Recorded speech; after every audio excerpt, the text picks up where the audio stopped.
आदित्यनाथ का बयान। अभी कुछ देर में आदरणीय प्रधानमंत्री के कर कमलों से हमें भारत के पहले 4G स्वदेशी तकनीक पर आधारित भारत नेट के इंफ्रास्ट्रक्चर को उद्घाटन का अवसर प्रारंभ होगा। भारत को एक नई डिजिटल क्रांति के रूप में आगे बढ़ाने और भारत की टेलीकॉम के सेक्टर की स्वदेशी तकनीक से आच्छादित इन सेवाओं के लिए अपने प्रधानमंत्री जी के प्रति उत्तर प्रदेश वासियों की ओर से हृदय से आभार व्यक्त करते हुए BSNL परिवार बधाई देता हूं। भारत की सेना दुनिया सबसे शक्तिशाली सेना है। भारत किसी के आगे झुकेगा नहीं, ना किसी को आंखें देखेगा। भारत में सबसे ज्यादा UPI करवाने वाला है, CM योगी आदित्यनाथ ने कहा।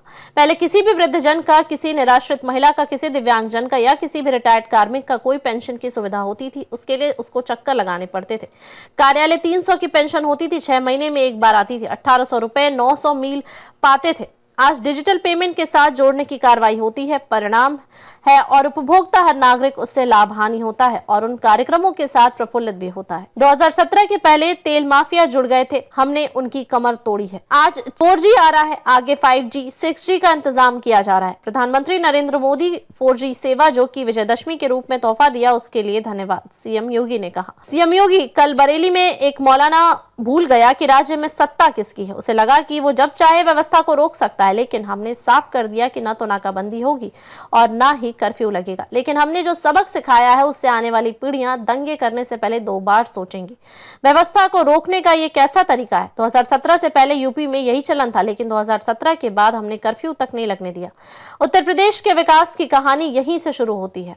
उपस्थित यहाँ पर सम्मानित अतिथिगण, सबको मेरा नमस्कार। साथियों, भारत आज एक ऐतिहासिक परिवर्तन के मुहाने पर खड़ा है। माननीय प्रधानमंत्री जी के दूरदर्शी नेतृत्व में हमारा देश नित्य नए आयामों को प्राप्त कर रहा है। अगर हाल ही में आप देखें तो कोविड महामारी के समय हमने स्वदेशी वैक्सीन बनाई और केवल देशवासियों की नहीं बल्कि विदेशियों के भी स्वास्थ्य की चिंता भारत सरकार ने किया था। UPI के माध्यम से भी देखें तो डिजिटल फाइनेंस में हम क्रांति लाए हैं। हमारा UPI आज पूरे विश्व में एकदम यूनिक है। हमने चंद्रयान, गगनयान और आदित्य L1 के साथ विज्ञान और अंतरिक्ष के क्षेत्र में एक नया आयाम प्राप्त किए हैं। देश में स्वदेशी विमानों, वाहकों, ड्रोन और हथियारों के साथ रक्षा और सामरिक प्रौद्योगिकियों में अभूतपूर्व प्रगति की है। इन उपलब्धियों ने पिछले 11 वर्षों में अंतर्राष्ट्रीय स्तर पर देश की पहचान को बदला है। इन उपलब्धियों में से प्रत्येक ने एक साझा संदेश दिया है। जब भारत सपने देखने का साहस करता है तो उन सपनों को पूरा भी करता है। प्रधानमंत्री नरेंद्र मोदी जी के हमेशा चुनौती में अवसर के मंत्र से विश्वास करते हैं।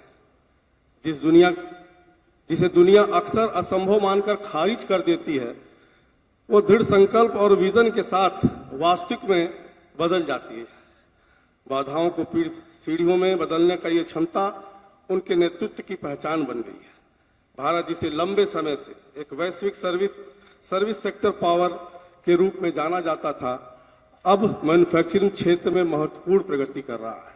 अब सॉफ्टवेयर, IT सेवाओं से आगे अपनी बढ़ती क्षमताओं का प्रदर्शन कर रहा है। देश ने पहले ही ऑटोमोबाइल, उपभोक्ता इलेक्ट्रॉनिक्स और स्मार्टफोन जैसे क्षेत्रों में प्रगति की है। जैसे बड़े पैमाने पर डिजाइन, निर्माण और नवाचार करने की अपनी क्षमता का प्रदर्शन कर रहा है। इसी गति के आधार पर भारत अब स्वदेशी 4G स्टैक को विकसित और तैनात करने के साथ दूरसंचार हार्डवेयर में आगे बढ़ रहा है, जो तकनीक, विनिर्माण और बुनियादी ढांचे में एक प्रमुख खिलाड़ी बनने की व्यापक महत्वाकांक्षा को दर्शाता है और सेवा संचालित विकास से अधिक विविध उत्पाद उन्मुख अर्थव्यवस्था में बदलाव का संकेत देता है।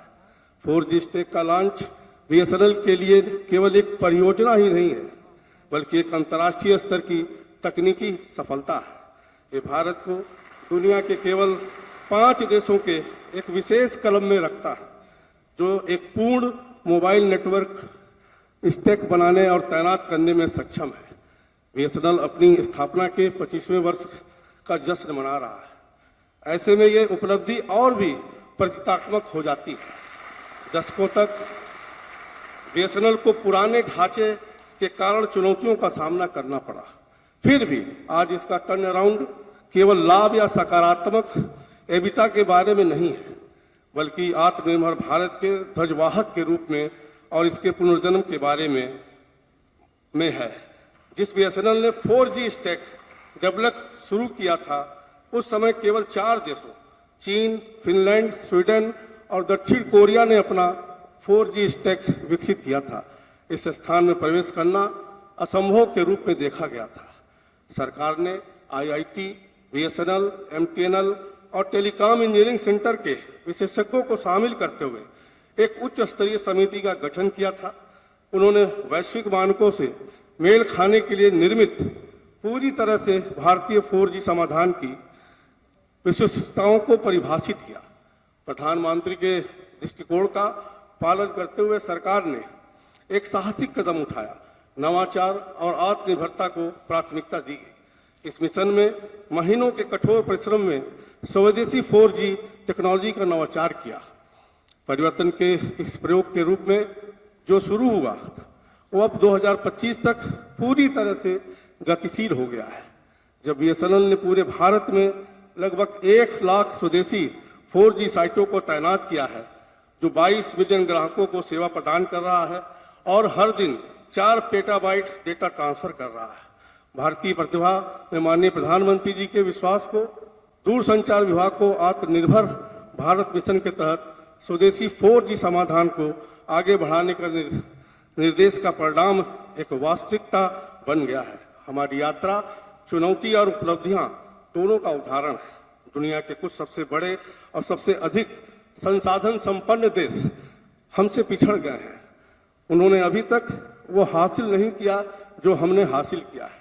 हम ये प्रदर्शित करने में गर्व महसूस करते हैं कि दृढ़ संकल्प, दृष्टि और 4G सेवाओं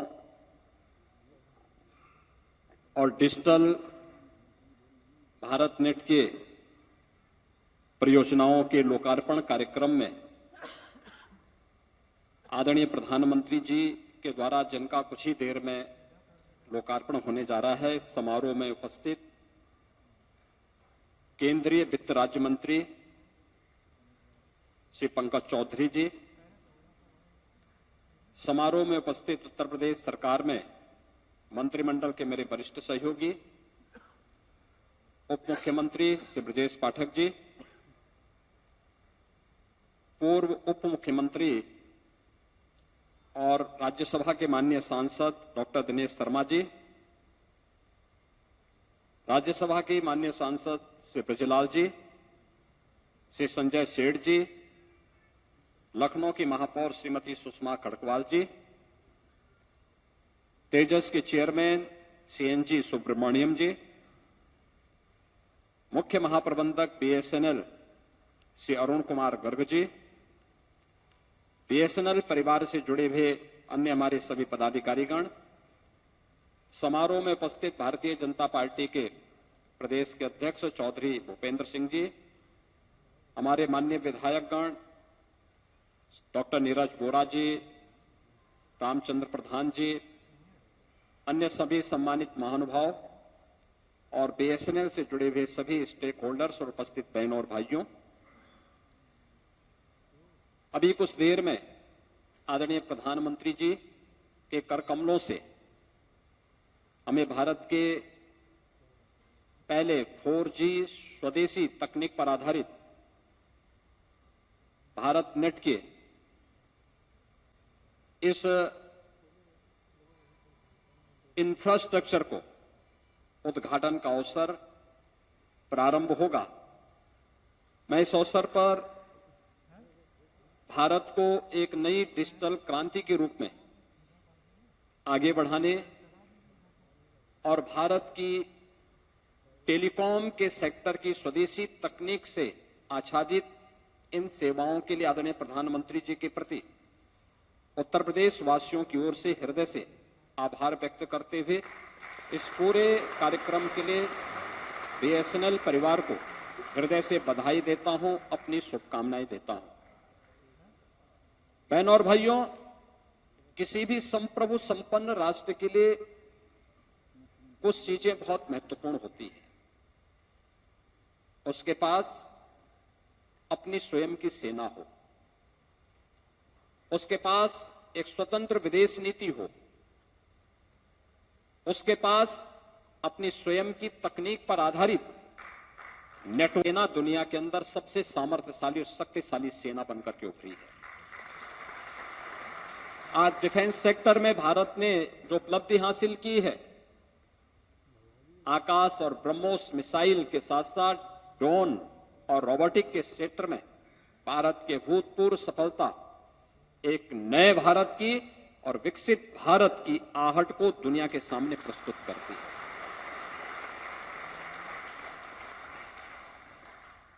भारत दुनिया के अंदर सभी के साथ मैत्री भाव के साथ काम करेगा, लेकिन किसी की गीदड़ भपकी के सामने झुकेगा नहीं, डरेगा नहीं। प्रधानमंत्री मोदी जी के नेतृत्व में नए भारत ने इस बात को हर मंच पर पूरी दृढ़ता के साथ कहा है और भारत के पास अपना स्वदेशी मॉडल का नेटवर्किंग होगा, जिसके माध्यम से हम भारत के नागरिकों को 4G की सेवाएं उपलब्ध करवा सकेंगे, न केवल टेलीकॉम के सेक्टर में बल्कि डिजिटल पेमेंट के माध्यम से भी भ्रष्टाचार पर प्रभावी नियंत्रण लगाते हुए लोगों को एक बेहतरीन माहौल दे सके। आज भारत दुनिया में तकनीक का पिछलग्गू नहीं बल्कि उसका लीडर बनकर के उभरा है। दुनिया के अंदर सबसे अधिक डिजिटल पेमेंट करने वाले देशों में भारत, आज यूपीआई दुनिया के अंदर सर्वाधिक डिजिटल पेमेंट करने वाला, यानी भारत ने डिजिटल क्रांति के क्षेत्र में दुनिया को अब लीड करना शुरू किया है और ये नए भारत की ताकत का एहसास दुनिया को कराता है। और उसी में अब बीएसएनएल भी 4G की इस क्रांति के साथ दूर दराज के उन क्षेत्रों में जहां पर हम लोग झेलते थे, दूर दराज के गांवों में, क्योंकि मुझे याद है 2017 में जब मुझे मुख्यमंत्री का दायित्व दिया गया था, हमने तय किया था कि ऑप्टिकल फाइबर के माध्यम से या नेटवर्किंग के माध्यम से हम बीएसएनएल की सेवाओं को हर ग्राम पंचायत के साथ जोड़ें। भारत नेट ने उसको आसान बनाया है और मुझे बताते हुए प्रसन्नता है कि ऑप्टिकल फाइबर और नेटवर्किंग का लाभ हमें किस रूप में मिला कि आज हम ग्राम पंचायत के अंदर ग्राम सचिवालय बना करके वहीं पर हम आय प्रमाण पत्र, निवास प्रमाण पत्र, जन्म और मृत्यु प्रमाण पत्र ग्राम पंचायत में गांव के लोगों को उपलब्ध करवा रहे हैं। न केवल इससे रोजगार का सृजन हो रहा है बल्कि बैंकिंग की सेवाएं भी बैंकिंग कॉरेस्पॉन्डेंट सखी के माध्यम से गांव-गांव में उपलब्ध करवाने का कार्य इस बेहतरीन नेटवर्क के माध्यम से आज प्रारंभ हो गया है।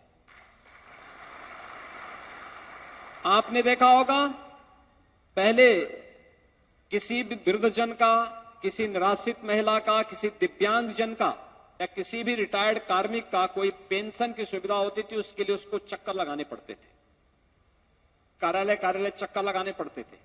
अगर 300 की पेंशन होती थी, 6 महीने में एक बार आती थी, 1800 रुपये कुल हुए तो 1800 में 900 ही उसको मिल पाते थे। 900 रुपये भ्रष्टाचार के भेंट चढ़ते थे। प्रधानमंत्री जी ने व्यवस्था की कि अगर 1800 रुपया है तो 1800 रुपया ही उसके अकाउंट में जाएगा, एक भी पैसा कम नहीं कोई भेज सकता। आज हम 1 करोड़ निराश्रित महिलाओं, वृद्धजनों और दिव्यांग जनों को 12,000 रुपये सालाना पेंशन की सुविधा देते हैं और सारा का सारा पैसा हम डीबीटी के माध्यम से उन तक पहुंचाने का काम करते हैं।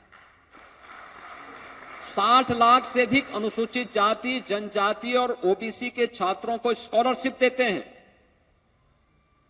इस स्कॉलरशिप में हम लोग लगभग 6,000 करोड़ रुपए से की अधिक की राशि इसमें देते हैं और सब डीबीटी के माध्यम से उन छात्रों के अकाउंट में पैसा भेजते हैं। जब ये नहीं होता था तब दिक्कतें होती थी। आज सारा का सारा पेमेंट, सारी की सारी सुविधा, सभी प्रकार की सुविधाओं को डिजिटल पेमेंट के साथ जोड़ने की कार्रवाई होती है। परिणाम है हर उपभोक्ता, हर नागरिक उससे लाभान्वित होता है और उन कार्यक्रमों के साथ प्रफुल्लित भी होता है। ये नेटवर्किंग हमारे लिए उन दूर दराज के क्षेत्रों में, खासतौर पर नेपाल बॉर्डर पर, चंदौली, सोनभद्र, मिर्जापुर, चित्रकूट के उन नक्सल प्रभावित क्षेत्रों में अत्यंत महत्वपूर्ण भूमिका का निर्वहन करने में सहायक हो रही है। और अभी ये 4G है, आने वाले समय में हम 5G और 6G का भी इंतजार करने जा रहे हैं। सत्र के पहले अगर जो नेटवर्किंग 2G या उसके लिए कुछ थी भी, तो उसमें तेल सप्लाई के नाम पे माफिया यहां भी हो गए थे। हमने उनकी कमर तोड़ी है और कमर तोड़ करके व्यवस्था सुनिश्चित की कि माफिया इसमें न घुसने पाए, किसी भी स्टेक होल्डर के साथ कोई अन्याय न करने पाए। प्रधानमंत्री जी के विजन को जमीनी धरातल पर उतार करके हर एक उपभोक्ता को भी और बीएसएनएल परिवार से जुड़े हुए हर एक स्टेक होल्डर को भी पूरी सुरक्षा प्राप्त हो और उसको पूरा संरक्षण देने का कार्य, जहां प्रदेश सरकार डबल इंजन की सरकार के साथ मिलकर के कार्य कर रही है, वहीं साथ ही साथ आज की सेवाएं हमारे लिए अत्यंत महत्वपूर्ण होगा, क्योंकि यह हमारे दूर दराज के क्षेत्रों, ग्रामीण अर्थव्यवस्था को एक नया आयाम देने वाला है। ये नए भारत का और विकसित भारत की आधारशिला तभी होनी होगी जब ग्राम पंचायत आत्मनिर्भर होगी, नगर निकाय आत्मनिर्भर बनेंगे। आत्मनिर्भरता केवल एक आईटी और इलेक्ट्रॉनिक्स के फील्ड में नहीं, हर क्षेत्र में, और यह भी ग्रामीण अर्थव्यवस्था को एक नई गति टेक्नोलॉजी देगी, ये तकनीक देगी। और मुझे पूरा विश्वास है कि बीएसएनएल की भारत नेट की सेवा एक नए भारत और विकसित भारत के निर्माण में प्रधानमंत्री जी के विजन को प्रभावी ढंग से आगे बढ़ाएगी। मैं आज के इस अवसर पर एक बार फिर से इन सभी सेवाओं के लोकार्पण के लिए प्रधानमंत्री जी का वर्चुअल उत्तर प्रदेश के अंदर इस बेहतरीन सेवाओं को आज लोकार्पण का कार्यक्रम होने जा रहा है। पूरे देश भर को आज इस सौगात विजयादशमी के उपहार के रूप में प्रधानमंत्री जी देने वाले हैं। मैं इस अवसर पर उत्तर प्रदेश वासियों की ओर से उनका हृदय से आभार व्यक्त करता हूं। केंद्रीय संचार मंत्री श्री ज्योतिरादित्य सिंधिया जी को इस आमंत्रण के लिए हृदय से धन्यवाद देता हूं।